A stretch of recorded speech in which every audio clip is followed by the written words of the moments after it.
안녕하세요. 저는 올해 32살인 남자입니다. 제가 정말 믿기 힘든 일을 겪게 되었고, 그로 인해 정말 절망적인 시간을 보내고, 이제 조금 추스르게 되었어요. 하지만 제 얘기를 어디에다 할 수도 없어서 이렇게 사연을 보내봅니다. 익명으로 누군가에게라도 털어놓게 된다면 제 속도 조금 풀릴 것 같았거든요. 저는 몇 달 전에 결혼을 생각하고 있던 여자친구와 파혼을 하게 되었습니다. 파혼할 수밖에 없는 이유가 생겨버렸거든요. 지금부터 그 이야기를 해드릴게요. 여자친구는 저보다 2살 어린 30살이었어요. 전 여자친구와 2년 정도의 기간 동안 연애를 했습니다. 정말 사랑했고 결혼을 약속한 사이였고 결혼을 준비하고 있었죠. 그러던 도중 제가 여자친구와 헤어짐을 선택할 수밖에 없었던 이유는 여자친구가 저를 2년 동안 정말 감쪽같이 속여왔던 사실을 알게 되었고 자신의 엄청난 비밀을 숨겨왔던 사실을 알게 되었기 때문입니다. 결론부터 말씀을 드리자면 여자친구가 제게 숨겨온 충격적인 비밀은 바로 제 여자친구가 원래 남성이었던 사실이었습니다. 여자친구를 만나게 된 계기부터 말씀드려야겠네요. 여자친구는 카페를 하나 운영하고 있습니다. 프랜차이즈가 아니라 개인 카페인데 요즘 SNS에서도 종종 올라오고 있고 핫플레이스라고 여러 차례 소개된 적이 많은 카페입니다. 저는 맛있는 커피를 찾아 마시는 그런 취미가 있는 사람이었어요. 워낙에 커피를 많이 마시기도 하고 좋아하기도 해서 분위기가 좋거나 이쁜 카페를 찾아다니는 취미가 있습니다. 그날은 새로 생겼던 카페를 가기로 마음을 먹었던 날이었죠. 주차까지 되는 곳이라 주말에 저 혼자 시간을 보내고 할 일을 할 겸 노트북도 챙겨서 그 카페로 향했습니다. 제가 갔을 당시에는 지금처럼 유명하지 않아서 그런 것인지 몰라도 사람들이 많이 북적거리진 않고 적당한 정도로 있더라고요. 저는 커피와 디저트를 하나씩 시킨 뒤 자리에 앉아 제 할 일을 하고 있었어요. 그 카페는 카페에서 일을 하는 점원이 직접 음료를 가져다 주었는데 그때 제게 음료를 가져다 준 사람이 여자친구였습니다. 긴 생머리에 오밀조밀한 눈을 가지고 있었어요. 정말 제가 꿈에 그리던 이상형이 실존하면 저렇겠다 싶을 정도로 저는 첫눈에 반했습니다. 번호 좀 달라고 부탁해야 되겠다고 결심을 하고 어떻게 번호를 달라고 할까 고민을 계속하고 있었는데 제가 시키지도 않은 디저트를 하나 가져다 주시더라고요. 그러면서 티슈에 전화번호가 하나 적혀 있었습니다. 저와 마음이 통했던 거였죠. 저도 첫눈에 반했는데 여자친구도 제게 첫눈에 반해 제게 번호를 준 거였어요. 그렇게 연락을 주고받게 되면서 저희 둘은 자연스럽게 연인 사이로 발전할 수 있었습니다.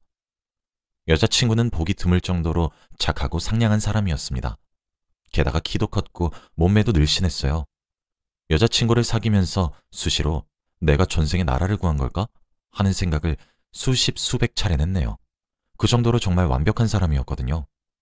연인 사이였던 시절에 제가 잘못을 하게 될 때도 여자친구는 제가 이제껏 만났던 여자와 달리 화부터 내지 않고 제게 조곤조곤 말을 해주며 설명을 해주기도 했고 많은 부분에서 이해를 해주었어요. 물론 저도 여자친구가 제게 해주는 것들이 너무 감사해서 저도 여자친구처럼 정말 노력을 많이 하기도 했죠. 그래서 그런지 전 여자친구와 교제를 하는 내내 남들 다 하는 커다란 싸움 한 번 하지 않고 넘어갔습니다. 사귀는 중간중간 당황스러웠던 경우가 아예 없었던 것은 아니었지만 여자친구가 과거의 남자였을 거란 생각은 전혀 하지 못했거든요. 여자친구와 연애를 하면서 점점 그런 생각이 들었습니다. 아, 나는 이 여자가 아니면 결혼하지 못하겠다 하는 생각이요. 그래서 여자친구에게 청혼을 하게 되었습니다. 카페를 하나 대관해서 꽃다발을 건네고 친구들의 도움을 받아 노래를 부르며 저와 결혼해달라 부탁했어요. 여자친구는 눈물을 흘리면서 고개를 끄덕이더군요. 그때부터 결혼 준비가 시작되었습니다. 저희 집에서도 남자 나이 30살이 넘으면 어른이니까 서둘러서 결혼을 하라 성화였기에 일사천리로 결혼 준비가 시작되었습니다. 여자친구는 여동생과 함께 살고 있었고 제게 부모님이 없다고 말을 해줬어요. 저는 홀로 여동생을 지키면서 굳세게 살아온 여자친구를 마음 깊이 존경했습니다. 저희 부모님께 여자친구를 소개시키기 전에 전 여자친구 손에 이끌려 여자친구네 부모님 묘를 찾아뵙고 절대 눈에 눈물 한 방울 흘리지 않겠다고 절을 하기도 했죠. 여자친구의 여동생도 형부가 생기는 것이냐며 좋아해 주었습니다. 저희 부모님께 여자친구를 보여주었던 날 그러시더군요. 부모 없이 이렇게 참하고 바르게 자란 것을 보면 된다고. 부모 없는 것은 절대 흠이 아니니 마음에 짐들고 결혼하지 말았으면 좋겠다고 하시면서요. 저희 부모님의 말씀에 여자친구는 감사하다며 앞으로 부모처럼 대해도 되겠냐며 눈물을 글썽거렸죠. 그런 여자친구의 모습을 보니 제 눈가가 다 시큰거리더군요. 청첩장도 만들었습니다. 제가 다니고 있었던 회사에도 결혼한다고 말을 흘렸고요. 제 친구들에게도 말을 했어요. 그 중에서 제 학창시절 친구 모임이 하나 있었는데 청첩장 발송을 하기 이틀 전 그 친구들을 만나게 되었어요. 청첩장을 주기 위해 말이죠. 당연히 여자친구와 함께 만나러 갔습니다. 서로 오고 가는 덕담 속에서 저는 행복하게 웃음을 지었어요. 그런데 그중 저와 제일 친한 25년 지기인 친구가 제게 축하한다는 말 한마디를 하지 않고 묵묵히 밥만 먹고 있더군요. 솔직히 그런 모습이 서운했습니다. 저는 그 친구가 제일 많은 축하를 해줄 줄 알고 있었거든요. 그래서 제 결혼 소식도 그 친구에게 제일 먼저 말을 한 거였고요. 제가 왜 이렇게 말이 없냐며 핀잔을 주니 친구는 오늘따라 몸이 너무 안 좋다. 컨디션이 왜 이런지 모르겠네. 라고 몇 마디 하더니 이내 곧 몸이 안 좋단 핑계를 대며 자리를 떠났습니다. 그런 친구의 뒷모습이 마음에 걸리더라고요.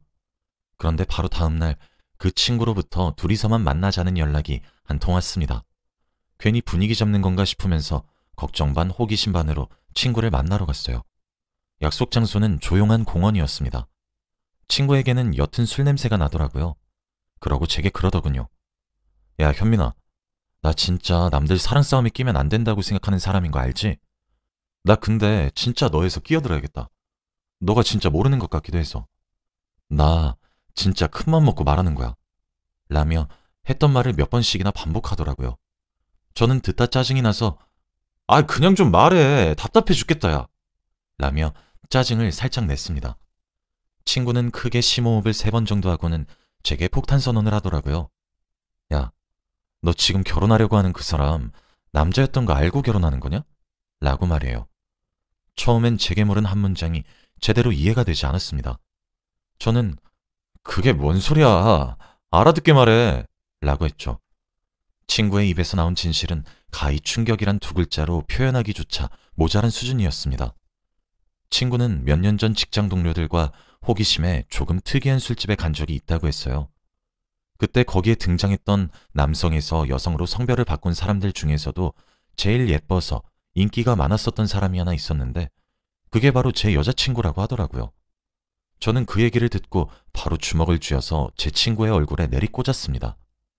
저는 헛소리하지 말라며 네가 그러고도 친구냐며 어떻게 내 아내가 될 사람을 그렇게 모욕을 하는 것이냐며 계속 주먹질을 해댔습니다.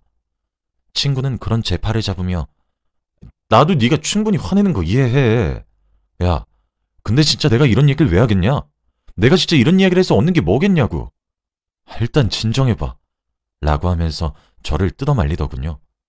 벤치에 우두커니 앉아있으니 친구는 제게 맞은 얼굴을 한 채로 근처 편의점에 가서 물을 한 병 사와 제게 건네주었습니다. 물을 원샷하고 이성을 찾으려고 정말 노력했어요. 친구는 제 옆에 앉더라고요. 나 진짜 네가 나 때릴 만하다고 생각하니까 괜찮은데 내 말도 다 진실이야. 그 사람 만나면서 미심쩍었던 순간이 아예 없어? 라고 물어보더라고요. 그런데 저는 그 말에 없다고 단언할 수 없었습니다. 생각해보니 의문스러웠던 적이 제 머리를 스쳐 지나가 버렸거든요. 먼저 여자친구의 과거 사진을 한 장도 본 적이 없습니다. 저는 카페에서 일을 하면서 여동생 뒷바라지라며 사는 심성이 곧고 착한 여자라고 생각했거든요. 초등학교, 중학교, 고등학교 등 대한민국 국민이라면 반드시 있어야 할 졸업앨범 또는 어린 시절 사진을 2년 동안 만나면서 단 한 장도 보여준 적이 없었어요. 친구는 말없이 하얗게 질린 저를 보면서 여자만의 특징을 생각해내기 시작했죠. 그중 제게 던졌던 질문 중 하나가 이거였습니다. 너 여자친구가 그날, 그러니까 마법에 걸린 날에 너무 아프다는 말 한 적 있냐? 그 질문을 듣자마자 온몸에 털이 곤두섰고 소름이 끼치더라고요. 제 여자친구는 실제로 여자가 한 달에 한 번 하는 마법의 날에 관한 이야기를 단 한 번도 말한 적이 없었습니다. 할 말을 잃은 저를 보며 친구는 일단 청첩장 발송하려고 하는 건 취소하고 만에 하나의 경우로 자신이 착각했을 수도 있으니 본인에게 직접 확인을 해보라 말을 하고 저를 택시에 태워 보냈습니다. 저는 그날 이후로 회사에 아껴놨던 연차를 내고 여자친구의 연락을 전부 다 무시했어요. 집에 와서 문을 두드려도 부모님께 저 없다고 말을 하라고 시키기도 했고 전화도 무시했습니다. 걱정 어린 말들을 적은 문자들도 무시했죠. 그렇게 약 일주일이 흘렀고 주말이 되었습니다. 저는 여자친구의 여동생에게 문자를 보냈어요. 언니에게 말하지 말고 몰래 나왔으면 좋겠다고 말이에요. 제가 문자를 보내자마자 여동생이 전화가 와서 형부, 무슨 일 있어요? 라고 하더라고요. 저는 제발 아무 소리 하지 말고 나와주면 안 되겠냐고 간곡히 부탁을 했습니다. 여동생은 마지못해 알겠다고 하더군요. 프라이빗한 공간이 보장되는 카페로 여동생을 불렀어요. 여동생이 도착해서 형부, 무슨 일이길래 이렇게 연락이 안 되는 거예요? 저희 언니가 얼마나 걱정 많이 했는지 아세요? 라며 다다다 쏘아붙이더군요. 저는 여동생이 앉자마자 말을 했습니다. 나 너한테 딱 한 가지만 물어볼게. 네 언니 원래 남자였냐? 라고 말이죠. 여동생은 질문을 듣자마자 쩍 하고 굳어버렸습니다. 반응을 보고 있으니까 대답을 듣지 않아도 되겠더군요. 그래도 여동생의 대답을 기다리고 있었어요. 그런데 그때 저희가 있었던 곳에 문이 열리고 여자친구가 들어오더군요. 아마 여동생이 말하지 말라는 제 부탁을 어기고 언니에게 말을 한 모양입니다. 여동생이 저를 잡고 있을 테니 언니 보고 들어오라 뭐 그런 이야기를 주고받은 것 같더군요. 저를 보자마자 여자친구는 화를 내려고 숨을 들이키더군요. 저는 날 언제까지 속이려고 그랬니? 라고 물었습니다. 여자친구는 무슨 헛소리냐며 지금 사과 먼저 해야 하는 것 아니냐며 이런 식으로 나오면 저랑 결혼을 하지 못한다고 화를 냈어요. 그래서 저도 말했습니다. 나도 당신이랑 결혼하기 싫다고 말이에요. 제 말에 여자친구는 충격을 받은 듯 눈이 왕방울만큼 커졌고 눈에 금세 눈물이 차오르더군요. 그리고는 제게 어쩜 자기한테 이럴 수 있냐고 했습니다. 그래서 제가 되물었어요. 너는 네가 언제까지 나한테 원래 남자였던 사실을 숨기면서 살짝정이었냐? 라고 말이죠. 여자친구는 제 말을 듣고 사색이 되었고 저는 그때까지만 해도 앉아있던 여동생에게 나가라며 쫓아냈습니다. 이왕 만난 김에 여자친구 입장이 궁금하더군요. 저는 모든 사실을 방금 자리를 박차고 나간 여동생에게 들은 척을 하며 여자친구를 떠보기 시작했습니다. 방금 네 동생이 나한테 무슨 이야기까지 한지 알면 너 나 이렇게 똑바로 내 얼굴 못 쳐다봐. 네 입으로 나한테 직접 말해. 모든 사실 네 입으로 직접 나한테 설명해 보라고. 라면서 말이에요. 여자친구 입에서 술술 나오는 얘기들을 듣고 있으니 정말 기가 막히더군요. 그중 가장 기가 막혔던 이야기는 자신의 부모님 이야기였습니다. 사실 여자친구는 학창시절 내내 자신이 진정한 남자인지 의심스러웠고 20대에 들어서서 성년이 되자마자 부모님께 그것을 알림과 동시에 여자가 되겠다고 선언을 했다고 합니다. 당연히 부모님 두 분 모두 뒤로 넘어가셨고 여자친구를 데리고 정신병원에 데리고 가려고 했다고 하더군요. 그 길로 가출을 했고 제 친구가 목격했던 그곳에서 돈을 벌었다고 합니다. 그래서 그 돈으로 각종 수술을 감행했고 완벽한 여자가 되고 난 뒤 원래 일하던 곳에서 더욱 인기를 끌게 되어 목돈을 모으기 위해 악착같이 일했고 그 돈으로 저와 만나서 첫눈에 반했던 그 카페를 차렸던 거였어요. 여자친구는 이미 법적으로 이름도 개명한 상태였고 주민번호 뒷자리의 숫자도 1에서 2로 변경을 했습니다. 법적으로는 여자로 인정을 받았다고 하더군요. 그러나 자기가 그렇게 법적으로 고친 뒤에 부모님이 그리워 본가를 찾아갔지만 여자친구의 부모님은 여전히 강경한 태도로 여자친구를 대했고 아들 하나 없는 셈 칠 테니 두 번 다시 연락하지 말라며 의절을 하셨다 하더군요.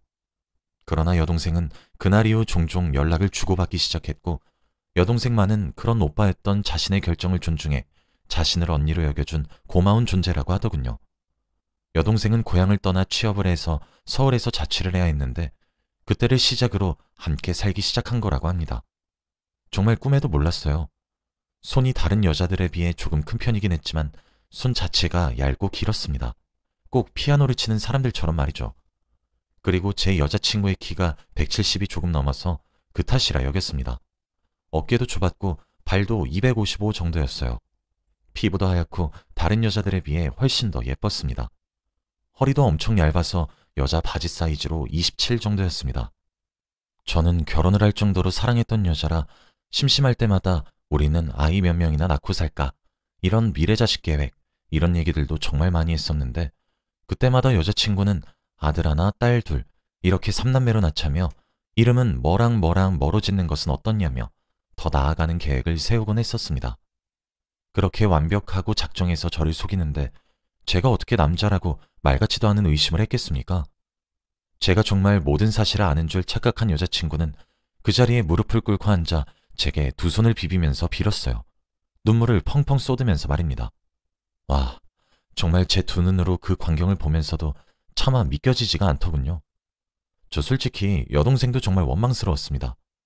남매인지 자매인지도 모를 두 사람에게 기만을 당하고 사람 바보 취급한 것밖에 더 됩니까?